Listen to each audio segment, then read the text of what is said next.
Hello and welcome back to the Property Frontline. I am Debra Beck-Mewing and I'm here today with Jane Purnell. Hi, Jane. Hey, Debra. So Jane is a director at Holzworth Partners and she is a financial advisor specializing in helping people optimize their financial position. Is that the way you describe yourself, Jane? Absolutely. Absolutely. I'm a financial advisor. I'm also an accountant. And we look at people's holistic financial advice situation. Yeah. Sounds good. Alrighty. And so what we're going to talk about today is when we're buying property, we're not only thinking about the property we will buy, but we're also talking about how we will hold that property, and that needs to be considered right at the planning stage. So there's a few things to cover off, and so let's kick it off with our first question. So when people are buying property, Jane, what are the main ownership structures they can use? Excellent. Thanks, Debra. Look, there's several ways to own a property. You can own it personally in your own name, jointly with your spouse or your partner. You can have it jointly with another person, such as a friend or a relative. That's often called tenants in common. You can have it through a company. You can have it in a trust, and you can hold it in a self-managed super fund or an SMSF. But choosing the right structure can be quite critical as it affects the tax, who controls it, how the property is distributed, and how it's protected. So a bit of an example, for a property owned personally, it's really straightforward. It limits those asset protections. So if you get in legal trouble, there could be some issues there. Whereas a trust can hold it flexibly and protect you in those legal troubles. So it's kind of, it's that long-term goal that needs to be considered. It's a long-term strategy, not just the purchase in front of you. Yeah, and it's important to think that through as much as possible as you buy. Yeah.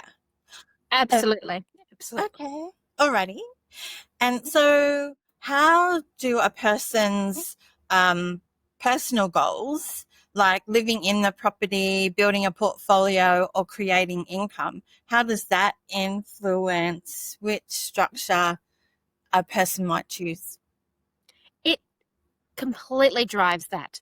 Your personal goals drive how and what we would do and set up that property. So if you're buying a property to live in, well, holding it in your own name kind of makes sense. You get the capital gains exemption. It's your main residence. But if you then turn that into plan to turn that into an income or an investment property in the future, then we need to consider that. Whereas if you're building a property portfolio, you might use a trust or a company to hold those assets better and have the income distributed throughout the life of that holding those properties. Then if you're thinking about retirement and your retirement plan, you want to hold a couple of investment properties for your retirement to live on, then the self-managed super fund can be powerful. So you can use your super to buy that investment property, and then when it goes into pension phase in the future, paying very little, if not no, tax. So the structure can have a huge effect. So it's all about those goals, your tax position, your risk tolerance. So there is not one strategy that will fit all. Yeah. And choosing the right strategy can make or break the property purchase, can't it? So we really do have to map that out as much in advance as possible, and that then forms the type of property we will buy. Yeah. Absolutely. And it's often you won't know you've not made the preparation until 10 years down the track and realize, I did the wrong thing. So early is better. Yeah, and I think that is a really good point, because there's a lot of people out there trying to research, what to buy, and they often get trapped by people just trying to put them into property. And 100%. that's really the wrong way to go about it, because you might just end up buying something, but if you haven't done this background work, that property could end up being putting you into a negative financial position, and we don't buy property for that reason. 100%, 100%. And you see it over the years. I mean, you and I have been in this industry a long time. You know, mining booms are a perfect example of people being into investment properties that they shouldn't have purchased because they've been pushed and they didn't stop and think about what their real goals were. Yeah. And it's easy to get trapped because people are like really selling hard, and they'll only tell you like the good story and not really give you a full range of advice that protects you as the buyer. 100%. Along those lines, can you walk us through the main advantages and disadvantages of using structures like companies or trusts compared to buying in your own name?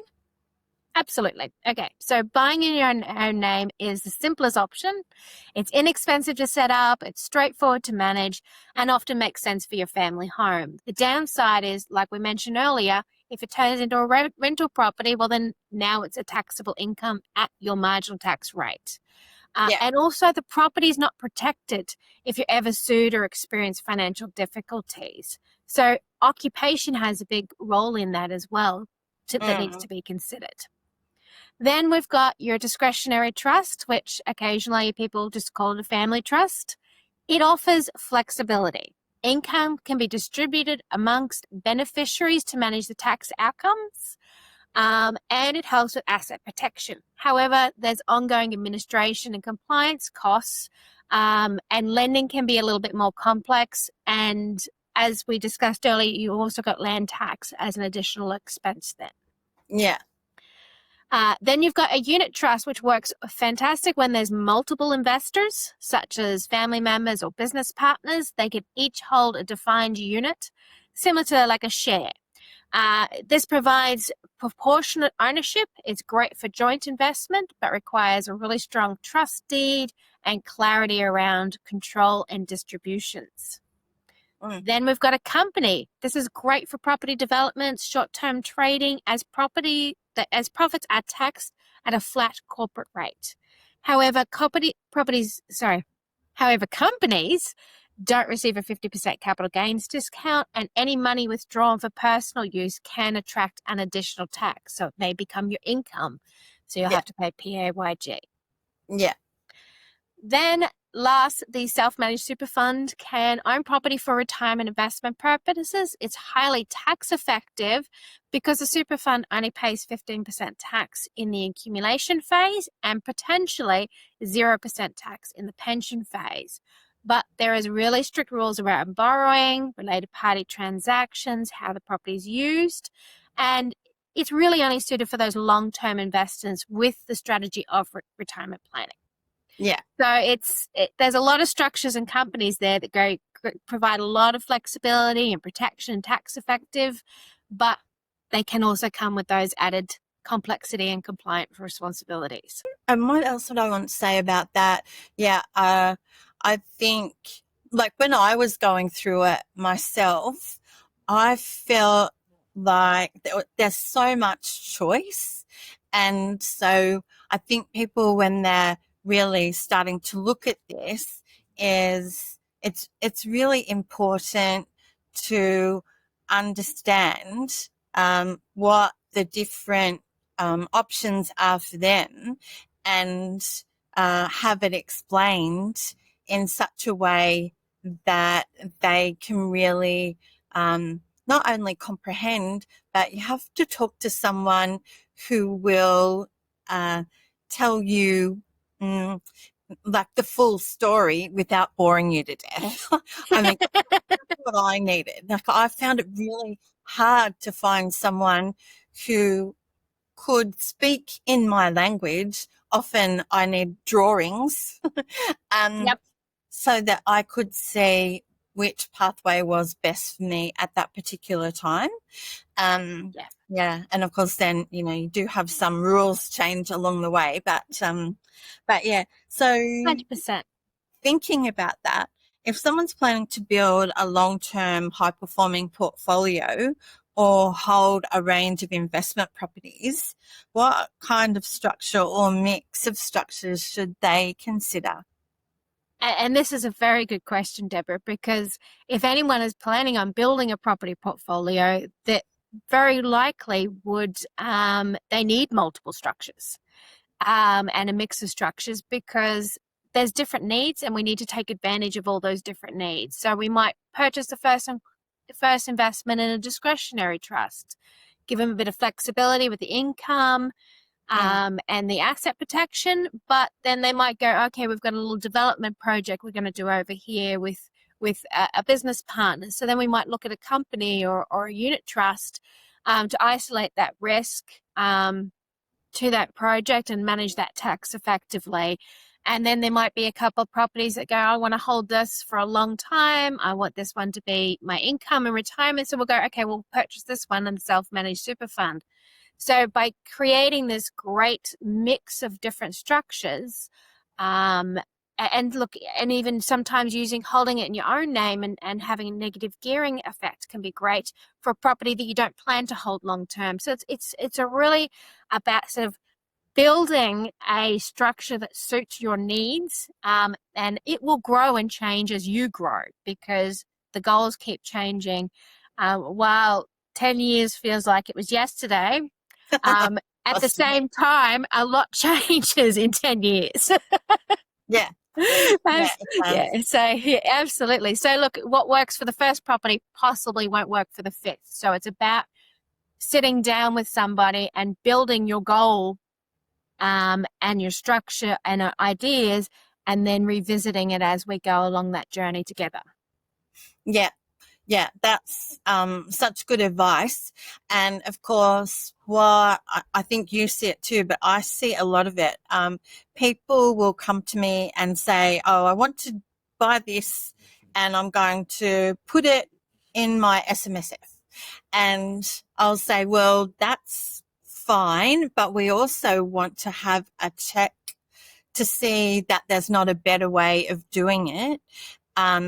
And I guess what I'm trying to say is you really need to get advice on a strategy and structure that works for you as an individual. You can't just copy what a family member did, can't just copy what your best friend did, because between talking to you and me, that person might be able to get a better structure than they heard about, on the grapevine. And we don't know what kind of advice your best friend got when they were setting up their approach. So it really is important to start from a really good blank page, make sure 100%. that's right for you. 100%. And you see it all the time on social media. Social media Yeah. advice and all this information is now so easy to get our hands on. But a big part of a professional is making sure that, well, yes, while this is a great structure, it may not be a great structure for you. And that's where the education comes in. Yeah. Yeah, I think that's really, really important. And, when thinking about when I was doing it, and, I was so mad busy, you've got so much going on in your life, and you really need that focus to be able to just really think through what the options are. It doesn't have to take too long. Just make sure that you're giving it due consideration, because we want to make sure that you're buying effectively and that you're, making your money last as long as possible. 100%. And also, a lot of people say, oh, well, that costs a lot to set all of this up. However, in 10 years' time, when you realize that that's what you really, really need, it's going to cost you 10 times more to fix. Hundreds of thousands of dollars, or yeah, that's it. Before we even open up the stamp duty and all of that kind of stuff. Yeah, spending, 10 grand or whatever it cost initially, depending on what you're doing, now could save you hundreds of thousands of dollars in 10, 20 years time. Yeah, yeah, exactly. But it doesn't have to cost 10,000. No, Just have to, no, no, it doesn't. It no, doesn't. wait, I gotta say, yeah. All You right. know, like, look, it all depends on what you're doing. Yeah. Yeah, exactly. Okay, alrighty. And so what should buyers do before they decide on a structure, and which professionals should be involved in getting it right from the start? Excellent. Before deciding on your structure, it is really important that the buyers stop and pause. Have a look at your big picture. What is your income, your family situation? What's your long-term goals? Is this property a personal thing? Is it investment? Is it going to be for your retirement? So it's really important to stop and think about those things. Then it's important to involve those professionals really early. So you've got your accountant. They can help with tax implications, compliance obligations. Your financial advisors can ensure your strategy aligns with those broader wealth, cash flow, retirement goals, so they can sort of make sure it all is going to tee in together. Then you've got a lawyer who will play a key role in your estate planning. Is the ownership structure going to, be the right one to pass on to your children? Is the wills, the enduring power of attorney are all coordinated so that the control and assets pass smoothly to the right people? And of course, finally, we can't forget our favorite Debra and buyer's agent, because really it plays such a valuable role in sourcing the right property, negotiating effectively, and ensuring the purchase fit in your financial and strategic objectives. So it's really important to get that upfront advice. It can have a huge, like I sort of said before, significant tax risk, and achieving those actual goals in the long term. A lot of people, particularly at the moment while the market is so hot, are in such a rush to get in, to buy, that they're not taking those few moments, those few days, that appointment with your professionals to actually sit down and go, hey, this is my goal. What have I not thought about? Yeah, And I'm seeing it a lot at the moment, that is in such a rush to buy, yeah, that they're not taking the time to think. yeah. That is really, really good advice. Because we can always find opportunities in the market. The market is hyped at the moment, but that is in itself tells you what's going on. It's hyped, but there's a better way. If you've got a clear strategy, we can always achieve it. So you don't have to be rushed. Do it Yeah, when it's right for you. Yeah. You 100%. control 100%. it. You control it. Don't let the market control you. Okay. Right. Alrighty. Well, thanks so much, Jane, for talking to us and really sharing such great information. Everyone out there, if you want to contact Jane or me, our contact details will be in the description box below. And don't forget to give us a like. That really helps us out. And yeah, we are planning this as a series. So if you would like to know when the next podcast is going to be going live, make sure you subscribe to the channel. I guess that's it for us. So it's time to say goodbye. So thank you. Goodbye.